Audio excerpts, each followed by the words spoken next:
Welcome to Unacademy guys. हम सब ने देखा है कि कोलकाता इंसिडेंट के बाद ममता बनर्जी की सरकार थोड़े बैकफुट पे थी। आज ममता बनर्जी की सरकार ने एक ऐतिहासिक कदम लिया। इस कदम में आज ममता बनर्जी की सरकार ने अपनी असेंबली में, वेस्ट बंगाल की असेंबली में, एक एंटी रेप बिल जिसका नाम Aparajita women and child bill है, उसे पास किया। हम सबने देखा है कि ममता बनर्जी का कोलकाता इंसिडेंट के बाद और पुलिस ने कैसे हैंडल किया, प्रिंसिपल के ऊपर क्या कार्रवाई हुई, उसके करके बहुत सारा विरोध हो रहा था।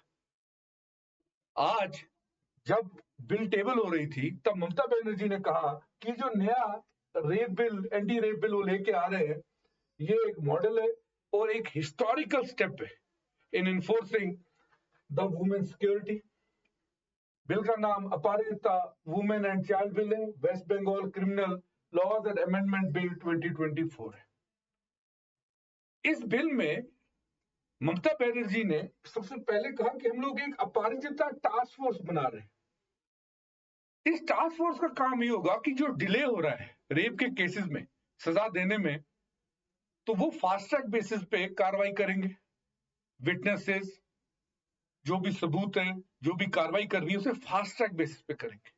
इसीलिए एक सेपरेट टास्क फोर्स बनी जिसका नाम है अपराजिता टास्क फोर्स। दूसरी बात यह कि इसमें बिल में यह कहा गया कि अगर रेप विक्टिम की डेथ हो जाती है या वो वेजिटेटिव स्टेट में चली जाती है, कोमा वगैरह में चली जाती है, उसकी डेथ हो जाती है, परमानेंट वेजिटेटिव स्टेट में चली जाती है, the person who is convicted for rape would be given death penalty. Okay, उसे क्या दिया जाएगा? डेथ पेनल्टी, या जिसे हम लोग कहते हैं कैपिटल पनिशमेंट। बहुत बड़ा स्टेप है। जो डिमांड थी डेथ पेनल्टी की, कोलकाता में जो प्रोटेस्टर्स कर रहे थे, ओके, कि हमें what we want is the death penalty, उसे उन लोगों ने, कोलकाता गवर्नमेंट ने सेम वही बिल लाई है जो लोगों की डिमांड थी। जैसे मैंने आपसे कहा कि गवर्नमेंट थोड़ी बैकफ्रंट पे थी, आज गवर्नमेंट ने जो बिल लाई वो वैसी ही है जैसी लोग डिमांड कर रहे थे कि death punishment fast track basis पे। और हमने ये देखा हुआ है, इंडिया में कल्चर चल रहा है कि जो लोग इन्फ्लुएंशियल होते हैं, रेप के केसेस में अक्यूज्ड है, वो लोग पैरोल ले लेते हैं। ओके, आप मेरे को बताइए क्या वो सही चीज है? लेकिन इस बिल में वेस्ट बंगाल गवर्नमेंट ने कहा कि stipulates a life sentence without parole for those convicted for rape and gang rape, जिसमें विक्टिम की डेथ नहीं हो रही है लेकिन कॉन्विक्ट्स ने रेप किया है या गैंग रेप हुआ है, वहां पे लाइफ सेंटेंस है विदाउट पैरोल।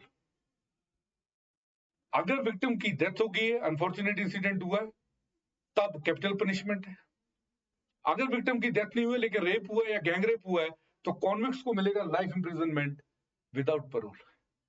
तो याद रखिएगा, death penalty, it is stipulating death penalty अगर विक्टिम की डेथ हो जाए, एंड अगर विक्टिम की डेथ नहीं हुई है तो भी जो कॉन्विक्ट्स उनको लाइफ सेंटेंस विदाउट पैरोल। तो एक मेजर स्टेप है ये। अगर आपने मेरा जस्टिस वर्मा वाला कमेटी वाला लेक्चर देखा है तो उसमें मैंने आपको बताया था कि ये उसके अगेंस्ट जा रहा है। ओके, क्योंकि उसने कहा था डेथ पेनल्टी देनी नहीं। Major step, bold step by Mamata Banerjee government. अब हाउ इट वर्क्स वो हम लोग देखते हैं। ओके, क्योंकि निर्भया के बाद भी हमारे दिल में बहुत आक्रोश था, सरकारों ने बहुत बड़े बड़े फैसले लिए, जस्टिस वर्मा कमेटी तक बिठा दी, बट स्टिल आज के टाइम पे वापस ऐसे इंसिडेंट हो रहे हैं। अब देखते हैं बंगाल में क्या ये एक्ट सारी स्टेट्स के लिए मॉडल एक्ट बनेगा।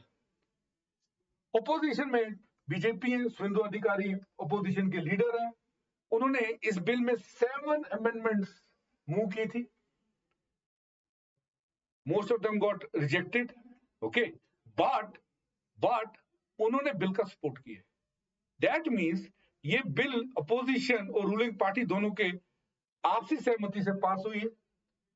ओके, बस एक चीज कही गई है कि it should be implemented immediately. अब इसमें एक चीज और है, अब ये बिल असेंबली से पास हो गई है, बिल भेजी जाएगी गवर्नर के पास, लेकिन आपको पता होगा कि जो क्रिमिनल लॉज होते हैं, क्रिमिनल लॉज कंकरेंट लिस्ट में रखे हुए हैं। हमारे संविधान में 3 लिस्ट है, यूनियन लिस्ट, जिसमें पार्लियामेंट कानून बनाता है, स्टेट लिस्ट जिसमें स्टेट लेजिस्लेचर कानून बनाता है, और कंकरेंट लिस्ट जिसमें पार्लियामेंट भी बना सकता है और स्टेट असेंबली भी बना सकती है, स्टेट लेजिस्लेचर भी बना सकते हैं। करंटली जो क्रिमिनल लॉज है वो पार्लियामेंट ने बनाए हुए हैं।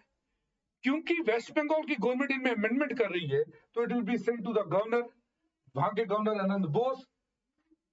क्योंकि ये कंकरेंट है तो ऑफ कोर्स वो इसे कहां पर भेजेंगे? सेंट्रल गवर्नमेंट के पास। तो it will be sent to the president. Letter से कहां भेजेंगे? प्रेसिडेंट के पास। प्रेसिडेंट देखेंगे कि इसमें कोई रिपंजेंसी तो नहीं है। अब रिपंजेंसी क्या होती है कि क्या ये सेंटर के किसी लॉ के अगेंस्ट तो नहीं जा रहा है। ओके, कानूनी दावपेच देखेंगे। फिर प्रेसिडेंट इस बिल को जो है, जैसे प्रेसिडेंट ने पिछले दिनों बड़ा सख्त बयान दिया था, तो चांसेस बहुत हाई है कि प्रेसिडेंट इसे बहुत जल्दी से जल्दी पास कर देंगे। आपका इस लॉ के बारे में क्या कहना है, और क्या ऐसे लॉज की जरूरत है हमारी सोसाइटी में? क्या क्या कारण है कि ये लॉज पास भी हो सकते हैं या तो ये लॉ फेल भी हो सकते हैं? प्लीज मेरे को कमेंट में बताइएगा। Thanks for watching, have a great day, happy learning.